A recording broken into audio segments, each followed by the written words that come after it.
there is nothing worth living for unless it is worth dying for. My grandmother lived a life devoted to Jesus, and today her talks have been made available in their original form. So you too can be built up through the insights and mysteries God revealed to her throughout her ministry. Now, without further ado, here is Elizabeth Elliot.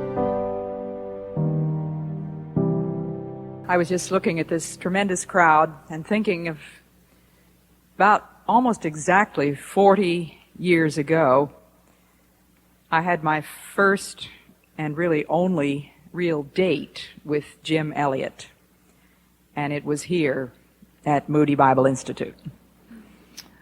We were students at Wheaton College, and he had asked me for a date to go to a game or something in the fall, and I had accepted and then discovered that there was going to be a Bible study that same night.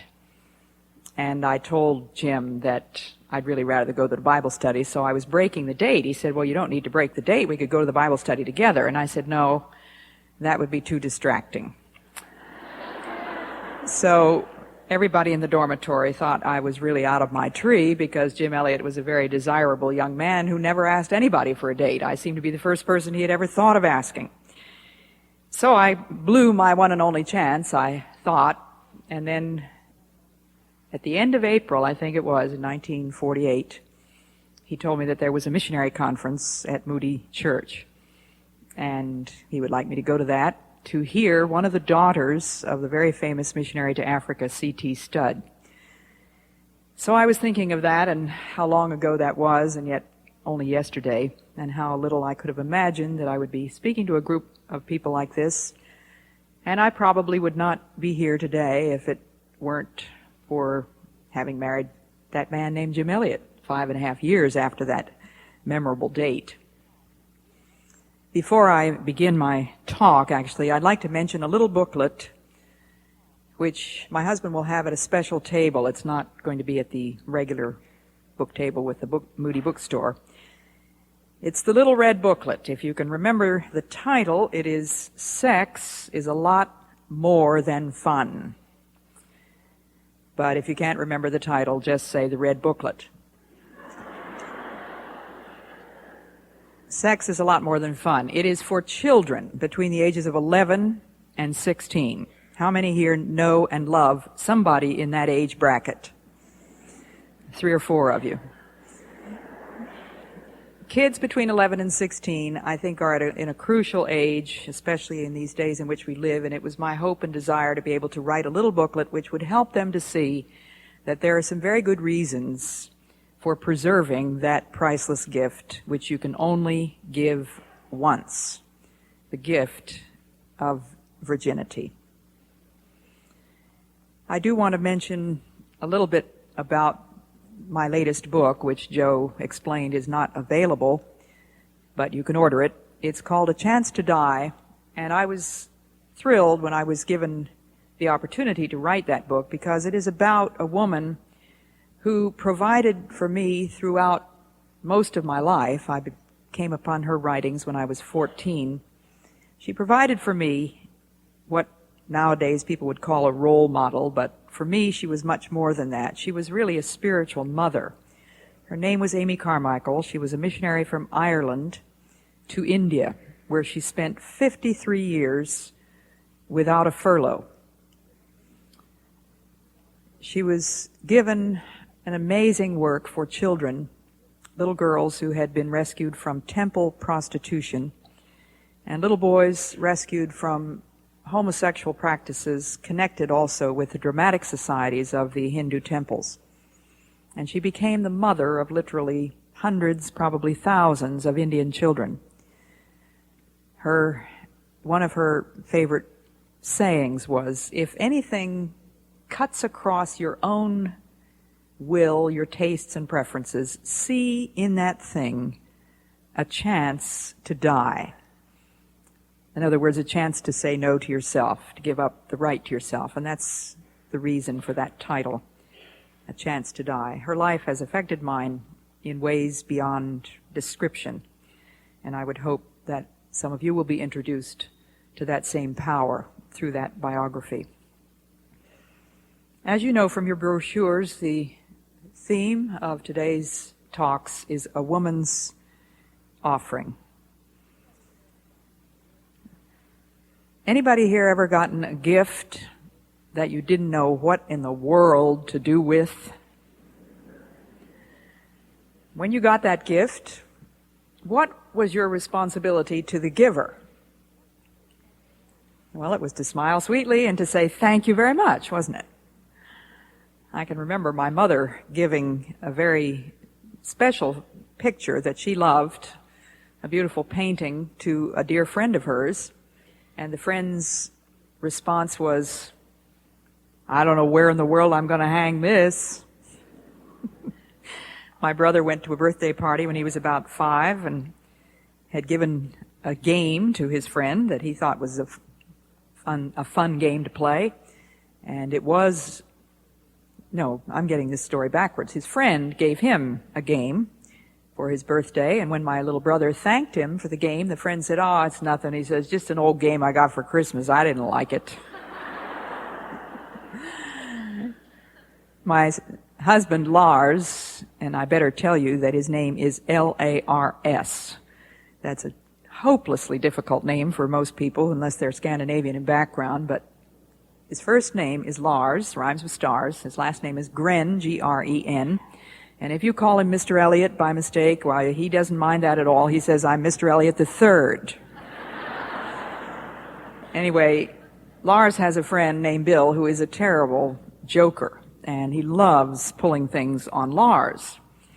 And one day, Lars had bought a necktie for a birthday present for a friend of his, but he was in a big hurry, and he happened to be at Bill's house, and so he handed this tie, which was in a box, to Bill's wife, and he said, "Do me a favor, wrap this up for a birthday gift." So she did. He took the tie to the birthday party, or whatever it was, and to his utter discomfiture and astonishment, when his friend opened the box, there on the top of the tie was a Christmas tag with "Merry Christmas to Lars" from John.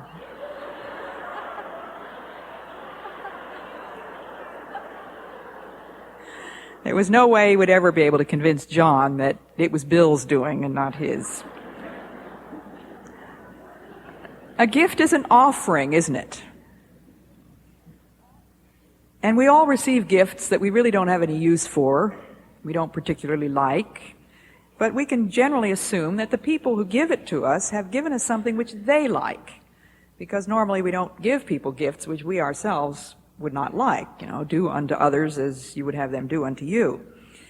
And my mother had a way of returning all of our gifts to us, and so we all learned to give her gifts which we especially liked, because we figured we'd probably get them back again. When you sit down to think about what you're going to give somebody that you love very much, the more you love them, the more eager you are to please them and to give them something that you're sure they will really love. You want to give them the very best, don't you? And Amy Carmichael, in her story, tells of the death of one of her beloved little babies. She, in those years of raising literally hundreds of children, there was a time when the family numbered 900 children, or 700 children plus 200 workers. She lost many of those babies, and she tells about one particularly beautiful little girl named Indranila. And Indranila was loved by everyone. She was a baby just learning to walk. And whenever she would join a group of children, the children would clap their hands and hug her, and the different little cottages around the mission compound would vie for the privilege of having Indranila come to play with. These would be children 3 or 4 or 5 years old, but they loved to have this little baby come. And she had a bright smile for everybody. She was lovable and huggable, and much more huggable than some of the other children. And that little child died. And Amy Carmichael wrote a little poem about her. Dear little hands, dear little feet, so eager to be walking. And then I can't remember all of it, but the end of it is, Father, to thee I give my Indranila. Thou wilt take care of her until that day. That day was capitalized. And the children were just devastated by the death of this baby. And Amma, that was the Indian word for mother, what the children called Amy Carmichael, Amma called the children to her and took them for a walk in the garden. And there were some flowers in the garden that were not doing very well. She had introduced flowers from many parts of the world, and they weren't all doing very well in that hot South Indian climate. But in the middle of the garden, there was a gorgeous, absolutely perfect lily. And she spoke to them about little children being flowers in God's garden. And she said, if Jesus were to come into our garden today, which flower would you want to give him? And without any hesitation, the children all rushed to this beautiful lily, and they said, we would give him this. We would give him this one.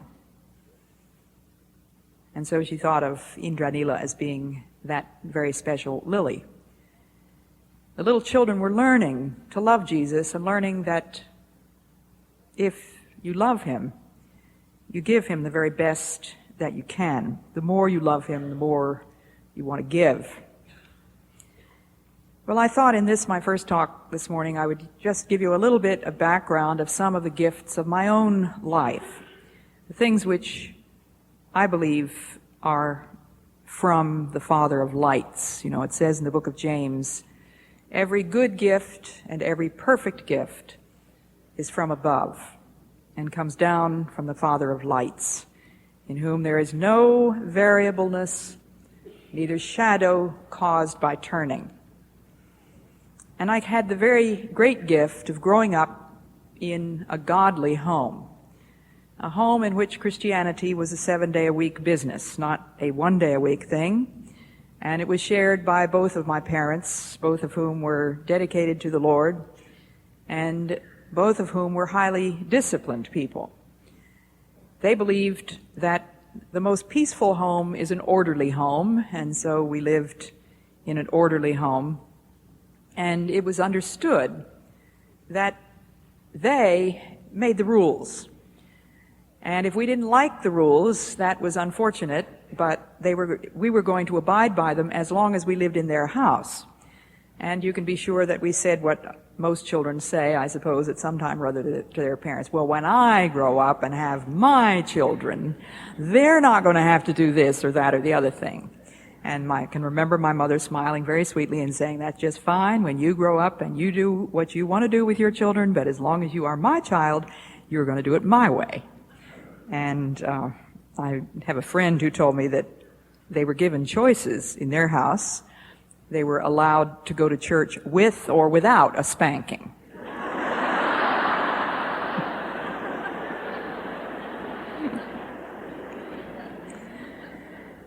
We had parents who loved us enough to say no. The book of Proverbs says that the father who does not discipline his son hates him. There's no more pathetic picture of parenthood than the one who allows the child to do anything he wants and have anything he wants, and who, if the child screams loud enough and makes big enough scene, eventually gets what he's screaming and kicking about. That child is being taught to kick and scream, because once he gets rewarded for having done that, then he is being trained to do it, isn't he? And when you see a parent who tells the child 19 times to do something that the child is not doing, then you can see that here is a parent training the child to disobey. I sat in an airport not very long ago and waiting for our luggage to come around in the carousel, and the carousel hadn't started moving yet, and there was a little 2-year-old whose mother was sitting right beside me, and the child was climbing onto the carousel. Well, of course, there's a big sign there, do not step on the carousel or something. And the mother was saying, Jennifer, come here. Jennifer, don't get up on that. Jennifer, I said, don't get on that. Jennifer, you could get hurt. Come here, Jennifer. Jennifer, get down. Jennifer, that thing is dangerous. Jennifer, would you come here, please? Would you come here for Mommy? And on and on and on. And so finally the mother gets up with a great sigh, walks over, picks up the child, and says, Jennifer, come over here and play. Picks her up bodily, carries her over, puts her down. 2 seconds, Jennifer's back on the carousel. Jennifer, don't go over there. Jennifer, come back. Jennifer, come here, would you? Jennifer, you might get hurt.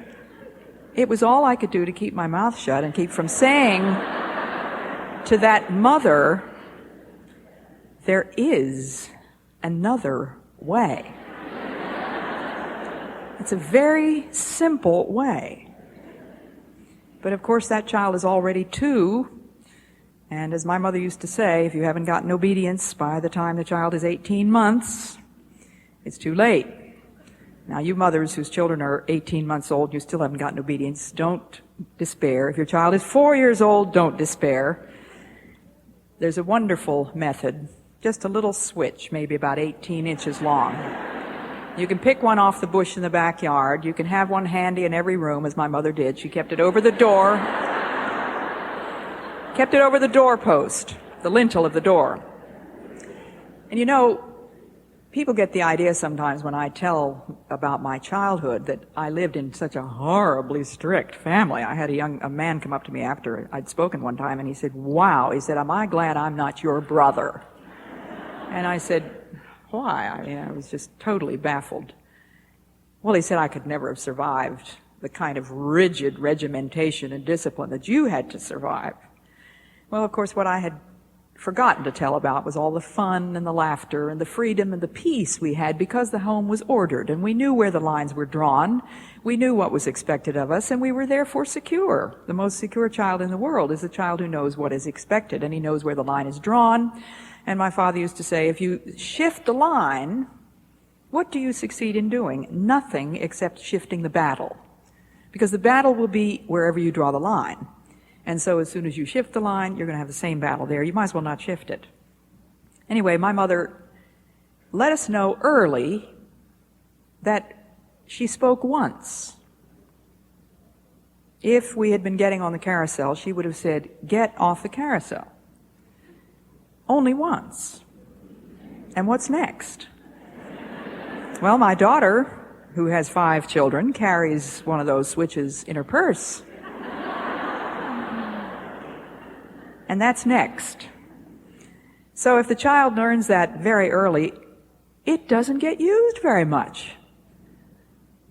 I remember when the first time my mother took care of my daughter Valerie for one weekend. We had been living in the jungle of Ecuador and we came to the States, and so my mother really didn't know this child very well, and she was just about 2, and I had to go away for a weekend. So when I came back, one of the first things my mother said to me was, has this child ever been spanked?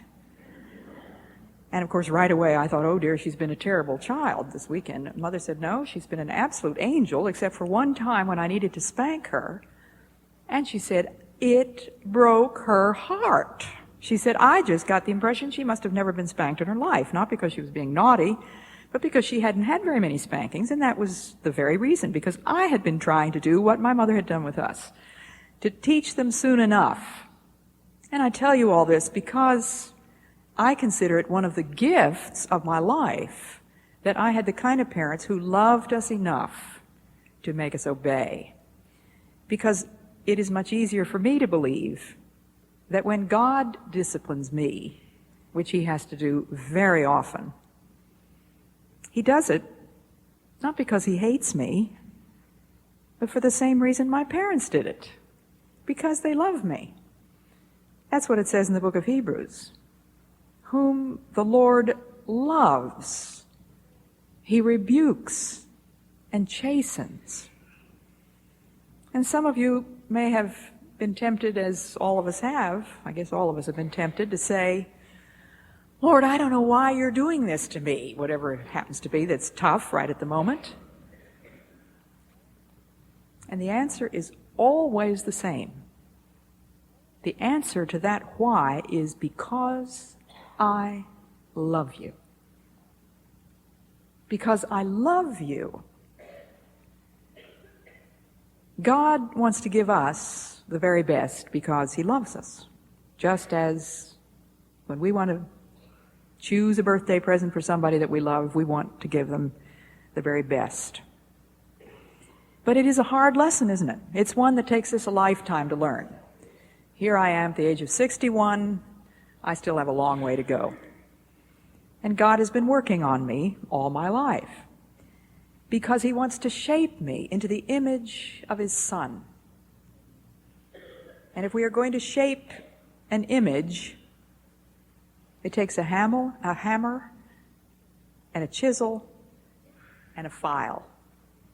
And some of God's dealings are hammer blows, and some of them are the chips of a chisel, and some of them, most of them, are just that filing away to get the rough corners off.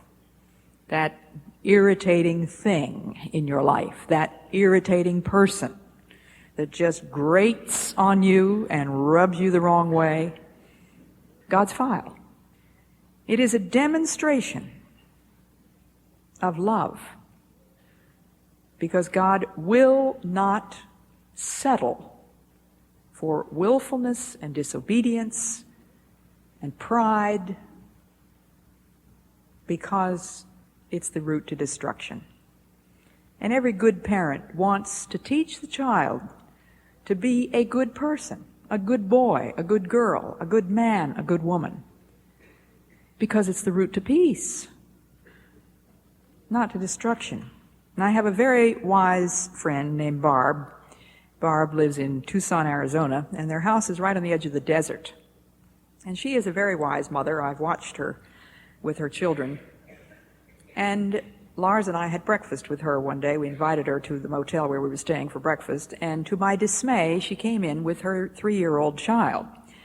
And I thought, we really wanted to have conversation with Barb. It is absolutely impossible to have conversation with a mother who has her 3-year-old child with her, 99 times out of 100.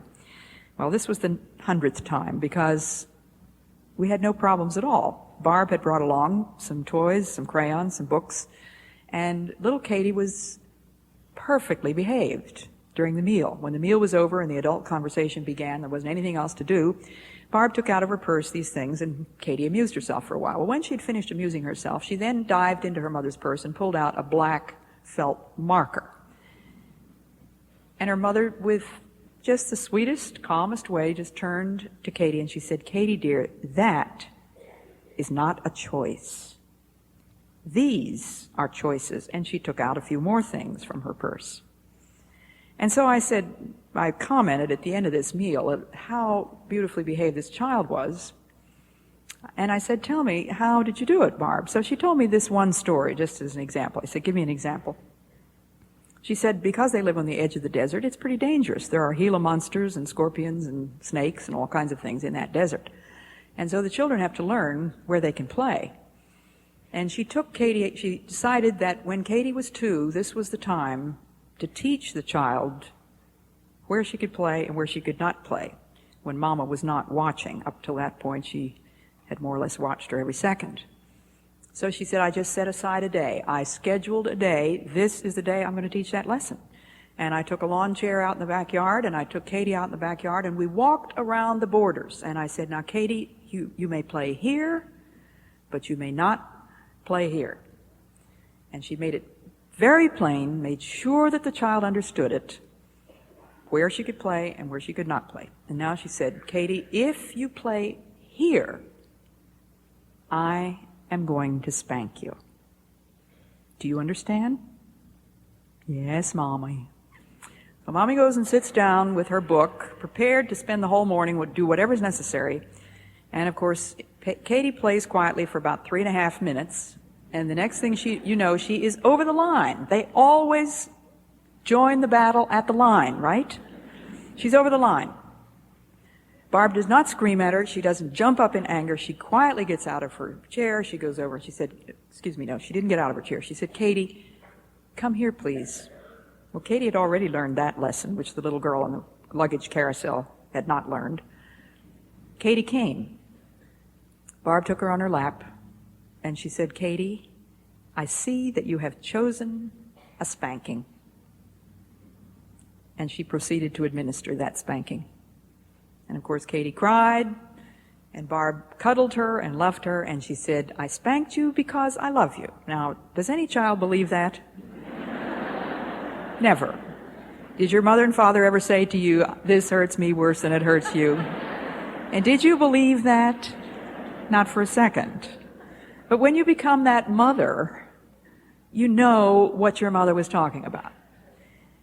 And so she hugged her and she cuddled her and she said, "I do love you, Katie. Now we're going to go along that line again." And they did it again. And I don't know how many times Katie chose the spanking, but I don't think it was more than 2. That lesson was learned. God will go to any lengths to bring you and me into order, under obedience. But we still have the freedom of will to choose, don't we? We can never make a child choose the good. We can do all kinds of things to make it easier for him to do the good than the bad. And that's what a mother and a father are here for. But we cannot force the will to do the good. So I thank God for that gift of my life, of a home where love was the other side of obedience. Obedience was the other side of love, because that has helped me in my spiritual life. The second thing that I'm very grateful for, and I could go on for about 12 things, I'm not going to do that this morning, but I've tried to think of some of the outstanding lessons which have helped me so much in learning to walk with God. And that was surrender. The lesson of surrender is a primary lesson for every Christian. You have to teach your child to give in, to give up, to give out. This child is born totally selfish, and the job of the parent is to break down that selfishness and to teach that child to think about somebody else for a change instead of himself. He has to give in to his mother's orders or his father's. He has to give up his toys when his brother or sister wants to play with them, and he has to give out to other people. I can remember hearing my 4-year-old grandson say to my 2-year-old granddaughter, "Elizabeth, you may play with these cars, but you may not play with my equipment." He was crazy about heavy earth-moving equipment. He had backhoes and diesel tractors and all kinds of things, toys, and he was willing to share certain ones, but not all of them. And I don't think his mother made him share all of them. I don't think it's necessary to make the child share everything when some toys are appropriate for a younger child and some are not. We won't get into that. But I want to read you a passage from 2 Corinthians 4, which to me is of the essence of the message of the cross. That's a nice sound, all those Bibles. When Lars and I walked into the restaurant in the hotel this morning, we saw just a whole crowd of very beautiful, very well-dressed black ladies. And I thought, now, I wonder if any of them could be going to the conference at Moody. And we didn't know, but we happened to be sitting near the cashier, and we noticed one after another lining up to pay her bill, and I saw so many great big old Bibles. And so finally Lars got up and asked them where they were going, and they said, well, they were going to Moody. So it's nice to see you with Bibles. Verse 11, 2 Corinthians 4, says, "Continually while still alive, we are being surrendered into the hands of death for Jesus' sake." Now, can you imagine giving a verse like that to somebody who really didn't know the Lord and was asking you what Christianity was all about? You wouldn't get a whole lot of recruits, would you?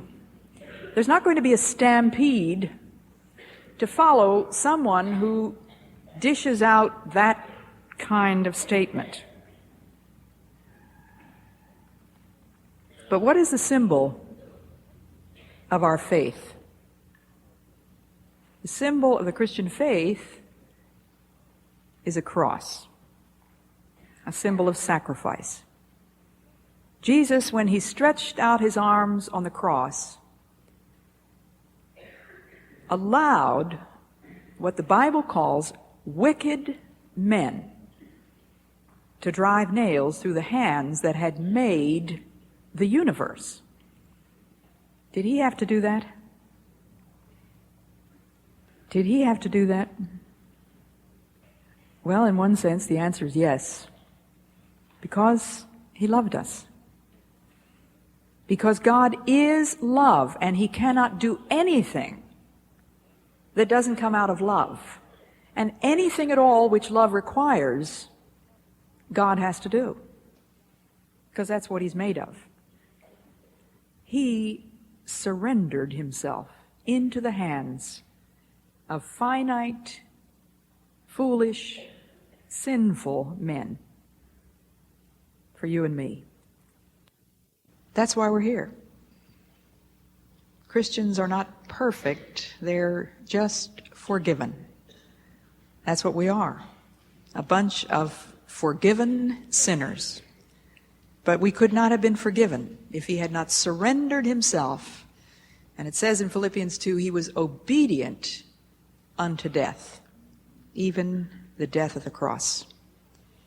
So if you and I are going to follow him, as the Apostle Paul did, and the Apostle Paul is the one writing these words that I just read to you, we too have to be surrendered into the hands of death.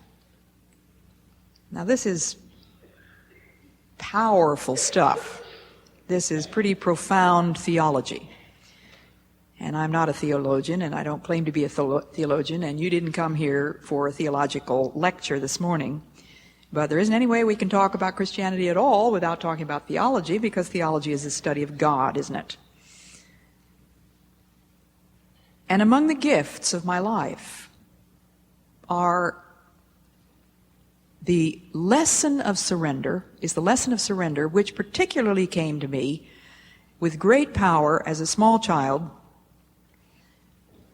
A young missionary woman who was on her way to China and was a graduate of Moody Bible Institute stayed in our home.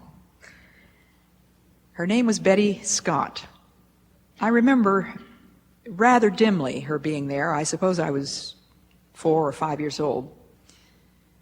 She went to China. She married another graduate of Moody Bible Institute, John Stam. And John and Betty Stam were captured by Chinese communists. They were stripped, nearly naked, marched through the streets of a Chinese village, and Betty was forced to watch while they put John's head on the chopping block and chopped it off. And then Betty Scott Stam herself knelt at the chopping block, and they chopped hers off. Now you can imagine, as a little child, I think I was 8 or 9, when my father brought home the newspaper with that story. This lady had been right there in our living room. Why did that happen? Well, because of wicked men. And the God who had allowed his own son to be nailed to a cross sometimes allows things like that to happen. Terrible things. But John and Betty Stam, before they ever went to China, I'm sure here at Moody Bible Institute, perhaps long before they ever came here, they had surrendered their lives to Jesus Christ. And they said, Lord, anything you say, I'll take it. I am yours. All the rights are yours. Do anything you want with me. And it was a few years after that news story that I came across a prayer that Betty Scott Stam had written, which I copied into my Bible, and which has been a prayer of my own life. These were Betty Scott Stam's words: Lord, I give up all my own plans and purposes, all my own desires and hopes, and accept thy will for my life. I give myself, my life, my all, utterly to thee, to be thine forever. Fill me with thy Holy Spirit. Use me as thou wilt. Send me where thou wilt. Work out thy whole will in my life. at any cost, now and forever. Surrender is a tremendous paradox. And I want you to go back to that 11th verse in 2 Corinthians 4. Paul explains why we are being surrendered into the hands of death. For Jesus' sake. So that what? So that the life of Jesus may be revealed in this mortal body of ours.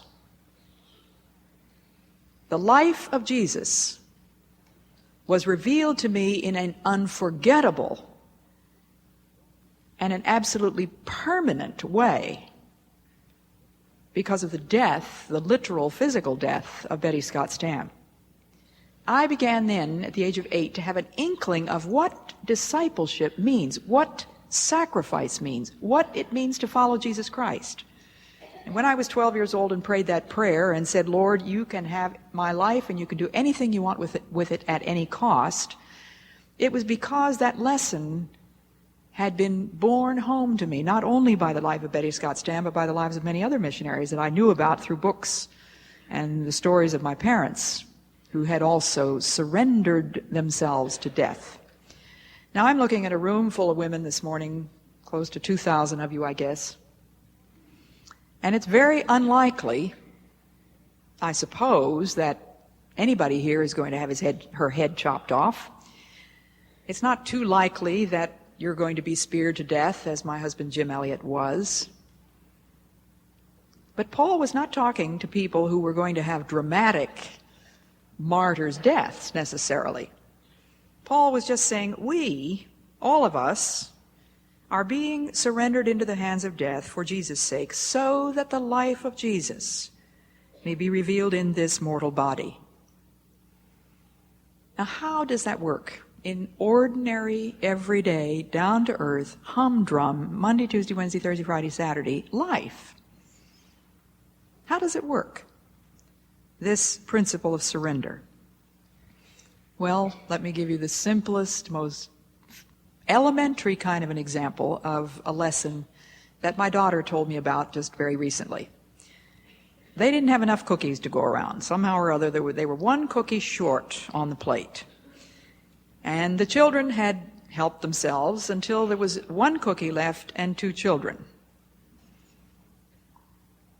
And they sat, Christiana, who was 4 at that point, and Elizabeth, who was 6, looking at that cookie. Now, of course, it would have been very easy for Valerie to break it in half and give them each a half of the cookie. Is that what you would have done? But she saw in this a golden opportunity to teach a deep spiritual lesson. Now, she did not say, now, girls, we're going to have a deep spiritual lesson. But she said, well, who's going to eat that cookie? And the two girls looked at each other, looked at their mother, looked at the cookie, looked at each other, looked at their mother, looked at the cookie. So Elizabeth, 6-year-old, she said, well, I guess I'm supposed to say that Christiana can have it because I'm the oldest. Val didn't say anything, and they sat there, and the two girls looked at the cookie and looked at each other and looked at their mother. And Val said, suddenly, Christiana's face lit up with the most obvious expression of joy. And she said, Elizabeth, you have the cookie. The paradox of this seemingly terrible principle of surrender and discipline. What is it for?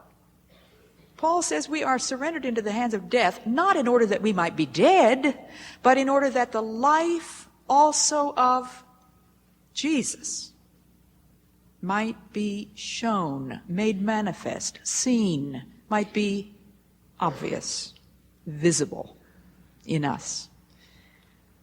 Now, I don't know how you feel about the spirituality of a 4-year-old, but I really believe with all my heart that God was dealing with that little child. And I don't have any doubt that when God dealt with Christiana, in that deep spiritual principle that was way beyond her imagination at that point, he was also dealing in the heart of Elizabeth. Elizabeth could not help but notice the joy on her sister's face. Who was the happier? Elizabeth got to eat the cookie. But what did Jesus say? It is more blessed to give than to receive. Do you believe that? Do you live that? Always, in every way? Are you willing to be surrendered into the hands of death if it means that the life of Jesus will be made manifest in you?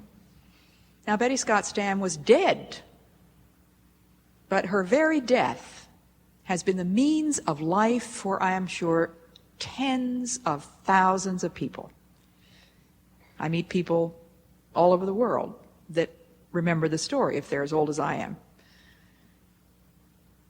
Surrender is a tremendous principle. Another very obvious example of the joy that is brought out of surrender is marriage. When I fell in love with Jim Elliot, there was one thing above everything else that I wanted. I wanted to give myself to that man, all of me. Surrender. Why? Because I loved him. And unless a bride is prepared when she walks down that aisle to give up everything, herself, her body, her name, her parents, her home, her background, maybe her geography, she may have to move someplace else. It's not really a marriage, is it? I hear about these modern contracts and I think, what a travesty of the notion of marriage in God's mind. And God tells us that we are the bride of Christ. That's why we surrender. Christ is the bridegroom. We give ourselves unconditionally, totally, and forever. And the third lesson that I'd like to mention from my life is from verse 15 in that same chapter. And here is a phrase that'll blow your mind. It is for your sake that all things are ordered. I'm reading from the New English Bible, so many of you have different translations. But this one says, verse 15 says, indeed it is for your sake that all things are ordered, so that as the abounding grace of God is shared by more and more, the greater may be the chorus of thanksgiving that ascends to the glory of God. Is it possible to believe that it is for your sake that everything in your life has been ordered? And I can just hear you saying, now, wait a minute. You don't know my story. You had a wonderful Christian background. You had marvelous Christian parents who really loved you. I didn't have a Christian background. I didn't have Christian parents. I had parents who abused me. Maybe you didn't have any parents at all. Is Elizabeth Elliot going to stand up there and try to tell me that that was for my sake, that that had anything to do with order as God looks at it? And ladies, Elizabeth Elliot is going to stand here and tell you, yes, that is what I'm saying. Where did I get it? Straight out of this book. Paul doesn't say it is for your sake that all the good things in your life are ordered. He doesn't say it is for your sake that everything that happens that you planned is ordered. It says it is for your sake that all things are ordered. And that's not the only verse. I can hear somebody saying, well, you can't just pick one verse out of the scripture and make a whole life's philosophy out of it. Well, but there are a lot of other verses. You know Romans 8:28. In Phillips' translation, Romans 8:28 says, everything that happens fits into a pattern for good. Everything. Everything. Everything. It says in the Psalm 119, all things serve thee. Speaking of God, everything that happens down here on earth is serving in some mysterious way God's purposes. Now I can look back and thank God without any difficulty for my heritage, my background, my home life, my parents, my brothers and sisters, my education. The privileges that I had were tremendous. And don't you think for a moment that it doesn't make me tremble to think that I'm going to have to stand alongside people who have not had those privileges. I worked with 3 tribes of Indians in the jungles of Ecuador. One of those tribes had never seen a stranger, let alone a white person. They had never seen a stranger of any color whatever. They had never heard the gospel. They had never heard the name of Jesus. Someday I'm going to stand beside some of those people. And God is going to say to me, to whomsoever much is given, of him shall much be required. But you now have the privilege of coming to a place like this with a group of Christian women and learning some things which maybe are new. But you can look back and say, somehow, Lord, you're going to transform all those things that looked so disastrous. There are a great many things, as we said earlier, in the way a parent treats his child which do not fit the child's idea of the way a parent is supposed to show that he loves him. If you love me, you give me 5 ice cream cones if I want them. If you love me, you won't make me go to bed when there's still fun things going on in the house. If you love me, you won't make me eat spinach. If you love me, you won't do this or that. If you love me, you'd give me this or that. And who talks like that? Well, nobody but us when we're talking to God. Lord, if you really love me, you will answer this prayer the way I want to see it answered. Now, before supper tonight.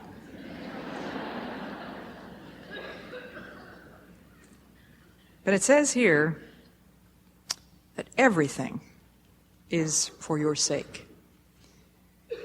And that is a lesson which once you get a hold of, dear women, once you sink your spiritual teeth into, it is going to change your life. Because nothing can separate us from the love of God. Neither what happens today, nor what happens tomorrow. Neither life, nor death, nor principalities, nor powers, nor things present, nor things to come, nor anything else in all of creation, Paul says, can separate us from the love of God. When did he start loving you? When you became a Christian? When you got your life sorted out? When you started being a good girl? We'd be in big trouble, wouldn't we? If God waited till we started being a good girl. May I see the hands of the good girls here this morning? We'd be in terrible trouble. When did he start loving you and me? Before the foundation of the world. The Lamb of God was slain before the foundation of the world. And he has never stopped. And he has never done anything to you. He has never allowed anybody else to do anything to you. And people have done terrible things to all of us. He has never allowed one of those single things to happen, which he, because of his power and his love, is not capable of transforming for your good. Now, can you understand that? I can't. That's way beyond me. But I believe it because God said it. God said it. Jesus did it. I believe it. That settles it. I cannot understand that. There is a deep mystery in the fact that God, out of his love, gave us the freedom to choose to love him, which also meant that we had the freedom to choose not to love him. Did you ever think about that? Imagine Almighty God who made all the stars and the galaxies and the moon and the sun and the tides and the winds, who do exactly what he says. We live on the ocean. I watch those tides come up and go down twice a day at exactly the minute that's on the tide chart that I have on my desk. Precisely at the minute. They never disobey God. God could have made a bunch of automatons or robots who would also love him because we were programmed to love him. But that's not what he did. He made us with the power to choose to shake our fists in his face and to defy him. Isn't that incredible? To me, that is one of the most staggering facts about the nature of God.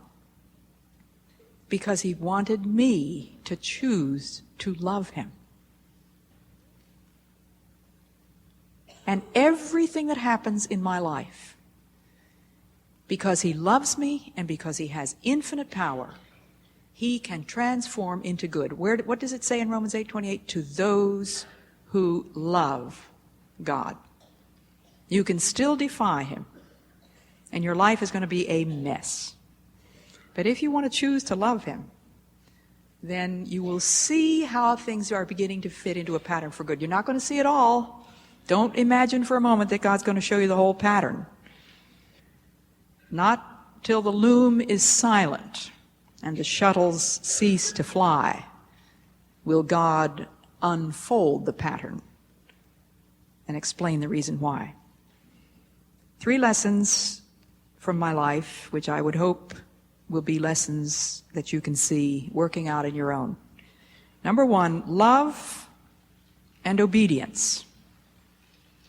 Number 2, surrender.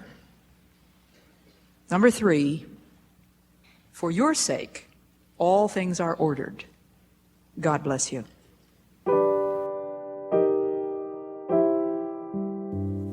I pray you've been encouraged and inspired by what you've heard today, and will keep joining us here and on social media for My Granny's inspiration. Until then, remember, the eternal God is your refuge, and underneath are the everlasting arms.